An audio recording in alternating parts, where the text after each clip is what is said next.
we were talking a little bit about this before we came on, and I want to talk and draw a little bit more of your inspiration and insights and advice on. We are now in November, December, end of the year. We're coming close to, we have festive seasons, we've had Halloween, Americans might have Thanksgiving, we have lots of festivities, feast, so much food gonna be, we're changing the seasons, darker days, we're coming to New Year, New Year resolutions, and for lots of people, especially women of a certain age, we do take quite a lot of anxiety and stress and pain and suffering into this period because of the food, the emotions, the work, the pressures. So I'm curious if it's something that you've come across with your clients, that they come to you more often around this period, if there are any patterns that you're noticing. And obviously, what advice would you give to anyone, but maybe from your now specialization on women? What can we do to, thrive throughout the season, enjoy ourselves throughout the season, and still land in January feeling empowered and recharged and not guilty and not feeling like we have to put ourselves through the whole New Year resolution, gym, diet, Oh, yeah. madness? I hate all that. Um, Really good question. I think, first of all, just reframing this as winter. So we have these events, these festivities, which we have allocated times to.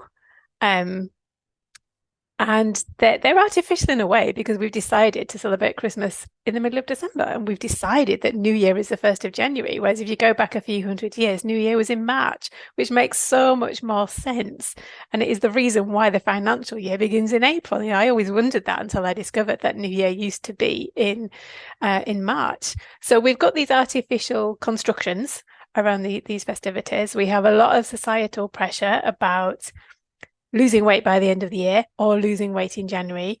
This season has to be the worst. It is so counterproductive. It goes against all our natural biological rhythms to be trying to shift a lot of weight at this time of year because your body is actually storing more weight. We are biologically programmed to just pack a little bit more in winter, hold on to it for warmth, for energy, because food was being traditionally scarce at this time of year. So we needed to have more energy reserves in our body. And if you look at the foods that are seasonal at this time of year, you've got a lot more root vegetables. So we've got all the things like the beetroot, the carrot, parsnips, all these kind of things, swede, packed with starches. So these are complex carbohydrates that give us slow release energy. So to keep us full, keep us feeling full, keep us full of lots of fiber, which is going to support our gut microbiome and our immune system, going to give us steady energy. But you've also got other things happening like the longer, darker nights. So we have shorter days, longer nights. So we're producing more melatonin. So we are programmed to be more sleepy and to be resting more at this time of year. And yet this is happening, and we have these artificially constructed festivals where we're supposed to be outside a lot of the time and partying and having lots of energy and being really social beings, but then losing weight in January, which has to be the coldest, most miserable month of the year to be even trying to do this. So I say to people to ignore that. You don't have to become somebody new on January the 1st. We don't have to have resolutions to become all new year, new you. The person you are is fantastic. You don't need to overhaul. If you're looking at ways to support your health throughout winter, amidst all these festivals and everything that's going on, then probably the easiest thing to do is to just look at portion sizes and to moderate things like alcohol intake. So alcohol is giving us lots of empty calories, lots of empty sugars, no nutritional value whatsoever, but it takes nutrients from us when it has to be processed through the liver. So it's putting you in a nutritional deficit, basically. So still, I'm not saying you have to avoid it completely, but just looking at how much you're having, spacing it out, looking at the portion sizes of you're having of food, getting outside during the daylight hours, getting outside before midday is absolutely imperative during winter. You know, it's an absolute deal breaker. We need to see that morning light to help us set our biological rhythms so that yes, we will wind down and sleep later on in the day, but we need to be having that bright morning light to help us wake up. Some movement as much as we can, as tempting as it is to curl up on the sofa with blankets and Netflix and all the snacks and things. Yeah, do that every now and then. You know, you're going to have a few days of rest and relaxation and things, but looking at keeping the movement in overall, looking at the portion sizes, thinking about what you're having to eat.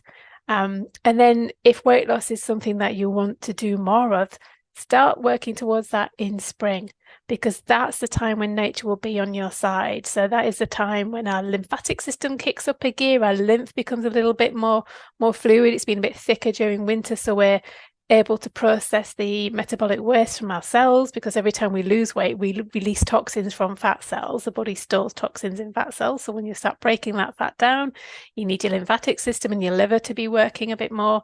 Spring is the season of the liver. Certainly in traditional Chinese medicine, that's what it's associated with. We've got a lot more sort of liver supporting foods, the fresh green leafy things that are coming in spring, the bitter herbs and things that are coming back after winter. That supports our weight loss. So don't be making yourself feel miserable throughout the winter season. Go with what nature wants you to do, and then looking at it a little bit more in spring. And as for guilt, well, that can just do one, because that's just a big stick to beat yourself with. It serves nobody any purpose whatsoever, you know, and that's entirely our own construction. So just ignoring that altogether. Yeah. And I love the reminder that we are interesting creatures, that we're running a very modern software on a very old school hardware. Yes. That we have evolved the world around us, the society, the technology, our thinking capacity, the software that we're running is still, it's pretty modern, it's pretty up to date, it's pretty tweaked. And yet the hardware that we're working with, our nervous system, our body, our built-in mechanisms, they're pretty ancient. Yeah, they are absolutely. And we need to be going along with that. And things like perimenopause, that's an ancient process. It's not a deficiency, it's not a disease, it's something that would be designed to go through, and it's something that has helped the human race evolve and get to where it is today. We wouldn't be here if it wasn't for menopausal women and women post-menopause. So it's not, you know, it's not a deficiency. We don't need to medicalize it as much as I think the narrative is taking us in that direction, unfortunately.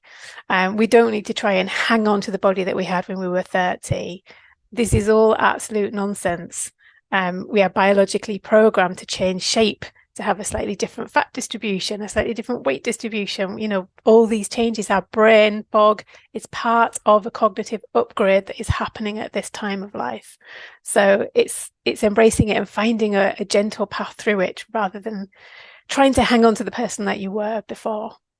I love that you've given permission to allow the changes to happen because, like you said, I would love to have the body I had when I was in my 20s and the energy I had in my 20s, but that ain't gonna happen. And the brain fog is something that I'm learning to live with, to Yeah. find ways around it and finding new routines and finding new ways of doing things because obviously when I was in my 20s it was very different to the way it is now. And you know, the changes in the body, the changing shapes of the body, the just the way you do things, the way you feel is so different when you sort of for me in early 50s, and it really does make a difference. And it's so nice that you like it's okay to go through these changes because when you look at society or the magazines or newspapers or you know social media, it's not realistic for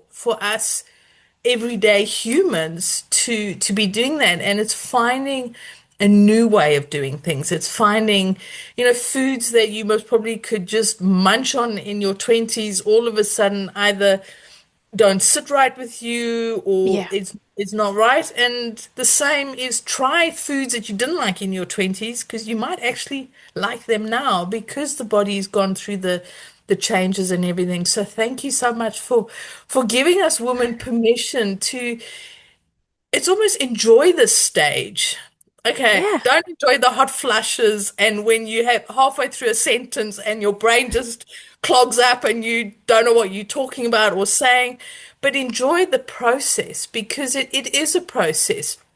Women's we change as women. We change from a girl to a teenager, then we become women, and then you become mothers, then you become as some of the pagans say, a crone, but Mm. I like the wise woman. I prefer wise woman to crone.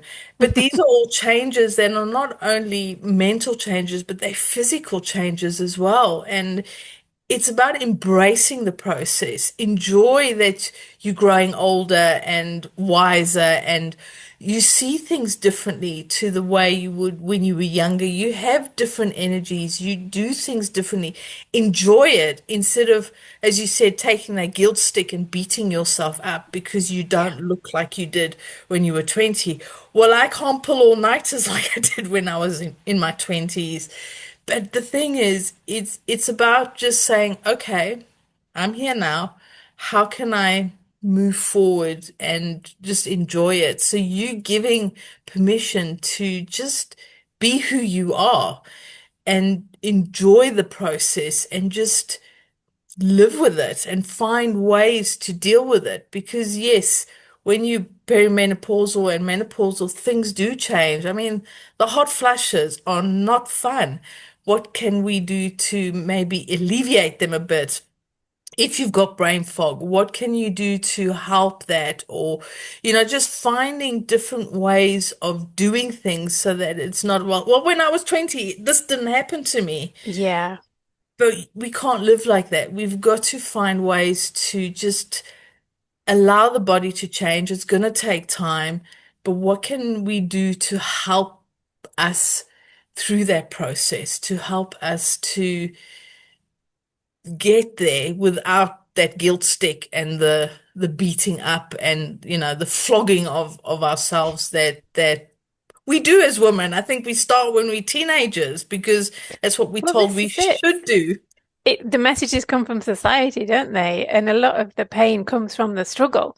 So we are struggling. I'm not saying that, we're imagining our menopausal symptoms or anything like that, not at all. But the difficulty and the anxiety that we have around them is because we're in a society that's telling us that if we're like that, then we're kind of past our expiry date.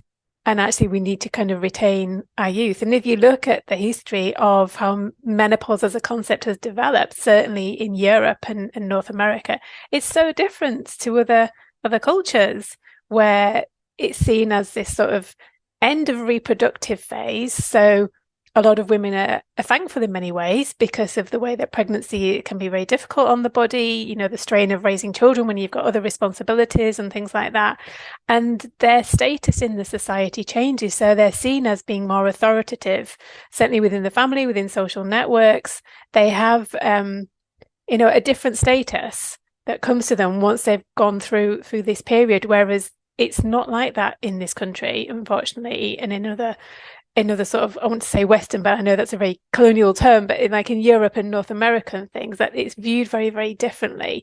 And so, and a lot of the sort of medicalization comes from, if we think back to certainly in the 1700s when the word menopause was coined by a French physician, it was around the time that they were discovering what the nervous system does in the body. So it was then decided that the things that women were experiencing as they go through this time was to do with the nervous system. So it became all about the nerves and treating the nervous hysteria and things like that. Because obviously women are hysterical. This has just been part of the narrative for millennia.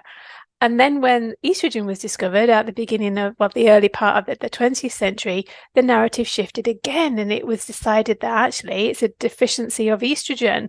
And you need to have the estrogen to stay young, to retain your youthful looks, to be pleasing to your husband. And if you look at some of the medical literature and the books that were written around that time, it is cringing. It is awful the way that women are spoken about. They're going to be dried up husks unless you have the estrogen, and it became very medical like that.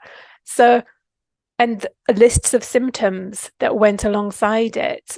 But when there's cultural studies done in other parts of the world. Women are experiencing similar things, but they're viewed very differently, and these symptoms don't carry the same weight, and there's not the similar sort of pressures to be dealing with it, or it's handled differently in different parts of the world, or it's seen as part of aging. And with aging comes the wisdom, the experience, like you were saying, that whole crone, wise woman thing. So you become more revered and you have a different status in society. So all these different threads are feeding into it. And yet here we get this message of retaining our looks, keeping the body that you had, and really downplaying your symptoms for fear of being seen unable to do your work, not fit to be able to carry on with what you were doing. When actually, now that the conversation is opening up about it, it's becoming a lot more refreshing, a lot easier for women to talk about. I don't know how I would be able to get through perimenopause without talking about it. I don't know how my mum and my grandma's generation managed it. I honestly don't. I would have been committed somewhere as a mad woman, because it's just, how are you meant to go through this whole bodily, physical, mental, and emotional change without speaking about it? That's just crazy. I also, and do correct me if I'm wrong, is I read somewhere, and can't remember where I read it, but it was something that the woman's body doesn't need to have estrogen going. I mean, this is why the menopause happens, the decrease in estrogen, but it's not something that we've got to just keep maintaining, because the body doesn't need it in the sort of wise woman ages, as it most probably does in when you're a young woman and you going through the motherhood phase of your life. Is estrogen can actually be quite harmful then to take it when we're not stopping the estrogen because we've decided to. Our bodies, as you said, for centuries, well, I think ever since a woman has been around, Yeah. this phase has happened, and there's a reason that the estrogen decreases and it does what it does. And I remember reading saying that it actually can be quite harmful to be increasing and carrying on with the estrogen when it's not really needed. Am I correct in that? Is this something that is making sense? And like I said, I can't remember where I read. I just remembered like, oh, that's interesting, because I now know that I'm not going to panic about estrogen or anything, because I'm just going to allow my body to do whatever it's going to do. Yeah, absolutely. The whole idea of the estrogen and progesterone replacement therapy is based on this sort of very shaky premise that the levels of those hormones we have during our reproductive years are the norm, and anything outside of that is an aberration. When actually, if we flip that around, we think those hormones are increased during puberty to activate our reproductive system. But there's nothing to say that that's a norm. Surely that could be the aberration, because it's been activated and upgraded to help us reproduce, and then it will naturally decline once that period of life is over and we go to a lower baseline. And there's lots of other factors involved in our health, both menopausally and postmenopausal. It's not just about the levels of the hormones. And women have been having successful, productive, enjoyable postmenopausal lives for a long, long time, longer than we've had here hormone replacement therapy, a lot longer. So this idea that if you don't take the hormones, everything's going to go dreadfully wrong, which unfortunately is part of the narrative that we're seeing at the minute, is a myth. Yes, if you can take using hormone replacement therapy within 10 years of menopause is thought to bestow some benefits for heart health and bone health if you are at risk of those things. But it's just one thread in many threads. Exercise is just as important. What we're eating, our societal connections, how well we sleep. So many other things play a role in our health. It's not just about replacing hormones at all. And I can see why some women will, and I'm not against HRT, I should say, I'm definitely not against it, because some women find it very helpful during the fluctuations of perimenopause and early menopause, when things are kind of, the dancing has gone wild, and you just want a little bit of calm. So you want a little bit of stability, and the hormone replacement therapy can do that. But in terms of taking it long term or forever, which is what some doctors even talk about, there's no studies there. We don't know that taking these hormones indefinitely is going to be helpful. We're designed to, like you say, go through this shift and then have a life afterwards.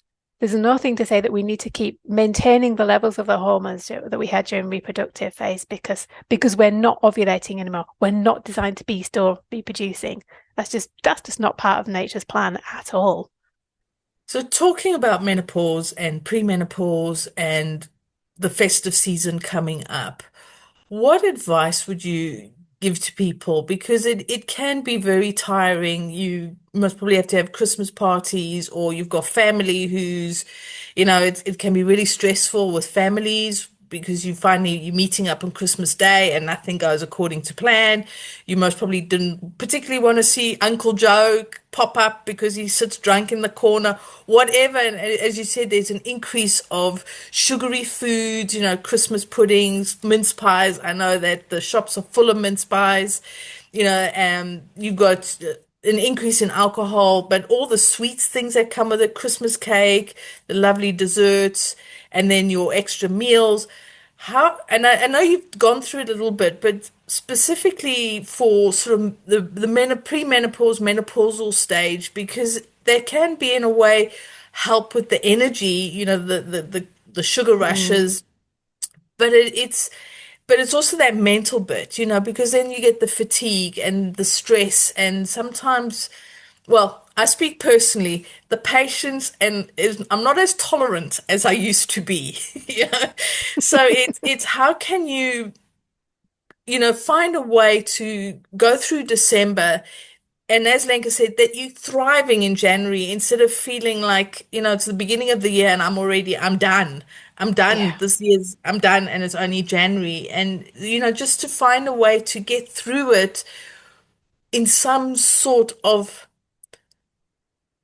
I'll say normalcy, but just in a way that you can cope with it so that you don't have that collapse in January, let alone the guilt with the dieting and everything else, but just that energy and the mental energy to get you through January, February, and March before the spring comes and you can start to feel renewed.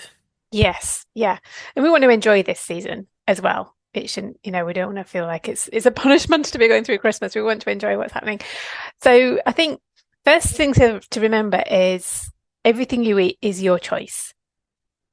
No, there's always going to be food pushers. There's always going to be somebody in your family who's going, why are you not having this? Oh, why are you not having this? Come on, just have a little bit of this. What's wrong with you? Why don't you have this?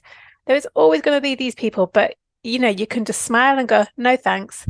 No is a complete sentence, and it's a very handy sentence to deploy at certain times. You say, no, I don't eat that. End of.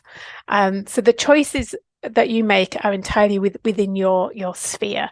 I think that when it's a really busy day or you've got a lot on, I always think having a good breakfast is key.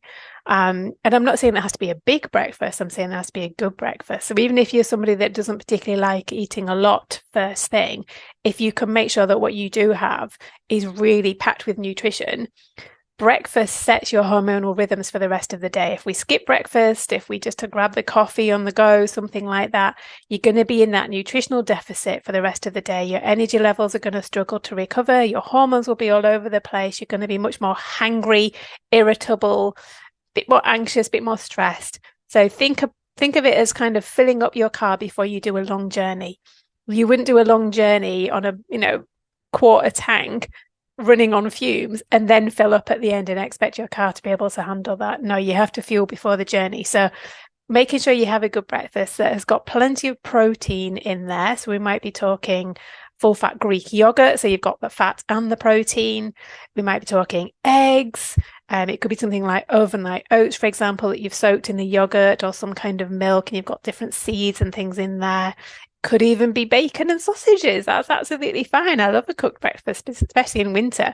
But make sure you're building that breakfast around protein. Getting some fiber in there as well is great. So things like your oats, nuts, seeds, they're all great. Any kind of vegetables.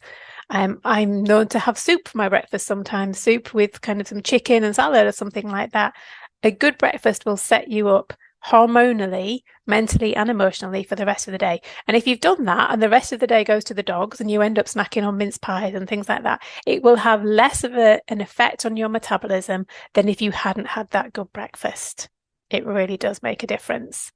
When it comes to Christmas dinner and things, it's a pretty healthy meal. We've got things like turkey or maybe a nut roast in there. So you've got the main protein and lots of different vegetables around that. So there's, nothing wrong with that whatsoever. Lots of nice variety of vegetables in there. I'd maybe just be thinking, if you don't want to feel that kind of overly full, heavy feeling, just have a smaller portion.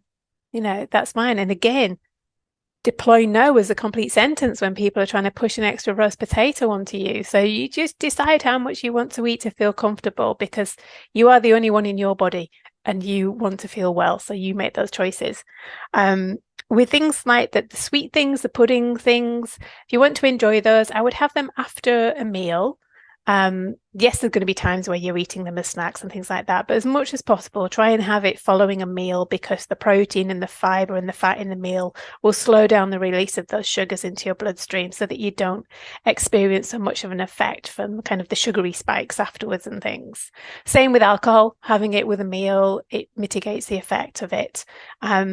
Giving yourself the opportunity for sleep as much as you can. So I know it's tempting to stay up late a lot, and whether it's at parties or just watching a Christmas film till the wee small hours, but just be mindful that when you're going through perimenopause and menopause, your body does need more rest. This is a huge biological upgrade that requires rest in order to happen effectively and properly. So you do need to give yourself more time for rest. You may need a little bit more time out during the day as well. So you're just stepping into the garden or just stepping out into a quiet room for a few minutes, especially if Uncle Joe is really getting on your nerves and you don't want to have that meltdown in the room. I'll just go in the back garden for a few minutes and have the fresh air and simmer down a little bit. And I would say ask for help. We're so notorious, particularly when we get to midlife, for doing everything ourselves, carrying the load ourselves. Yes, because sometimes when we ask other people to do it, they don't do it properly. And you just think, God, it's going to be easier and quicker if I just do this task myself. Yes, that gets us so far. But when we need to have more rest, sometimes you just got to let go and ask people for help and let them do it their way. It's not going to be how you did it, and it's not going to be as good as if you'd done it, but it will be done. So letting go of perfectionism and, good is good enough. Asking people for help, asking your partner to do some of the shopping, to wrap some of the presents. Don't put the onus all on yourself to be carrying Christmas for the whole family at all. No, it's not the time for that. And this is part of stepping into your power as an older woman, is that delegation and saying no and asking for help. Yeah.